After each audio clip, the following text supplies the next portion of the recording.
Hello friends, welcome to Bhadra Academy. Let us discuss some important points about Gandhiji in today's video, which is a part of your modern history. Now, if we will see about Gandhiji, who is also known as the father of the nation obviously. So, he was born on 2nd October 1869 in a small place of Gujarat, that is Porbandar region. And the 2nd October is celebrated in India as Gandhi Jayanti, and at the international level it is celebrated as International Peace Day. It means it is celebrated by United Nations as a day for peace, because Gandhiji was always popular for non-violence and satyagraha. Now, Gandhiji's educational background, if we see, his professional degree is law. So he acquired a law degree from England in 1891, and after that he went to South Africa to practice law. Now, after that, in 1915, on 9th January, he came to India, and while practicing law in South Africa,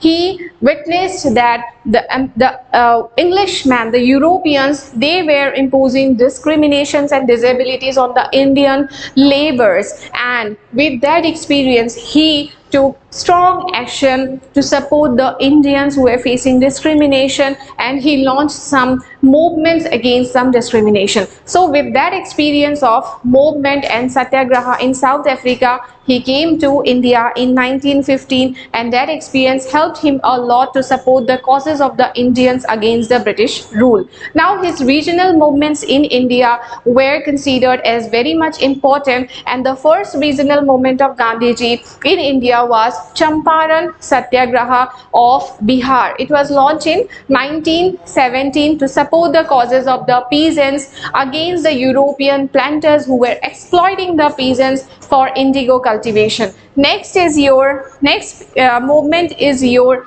Ahmedabad Mill Strike. So Ahmedabad Mill Strike was launched in 1918, and this movement was launched to support the workers whose plague bonus was discontinued by the mill owners. Third regional movement was Kheda Peasant Satyagraha, and this movement was launched by Gandhiji to support the causes of the peasants who were actually exploited by the European authorities for land revenue, and in that particular year of 1918 they faced a crop loss due to natural calamity. Now, Gandhiji's national movements in India. The first national movement of Gandhiji was Rowlatt Satyagraha, that was actually launched against the Rowlatt Act. Then next, non-cooperation movement launched in 1920 to 22, formally from 1921, and this was ended in 1922. Third, national level movement, civil disobedience movement, also known as Salt Satyagraha, launched in 1930 and formally withdrawn in 1934. And the last major movement of Gandhiji in India was Quit India movement, that was launched in 1942, also known as August Kranti. This major movement had actually changed the course of India's freedom struggle against the British rule, though it did not immediately achieve its goal, but it paved the way for India's independence.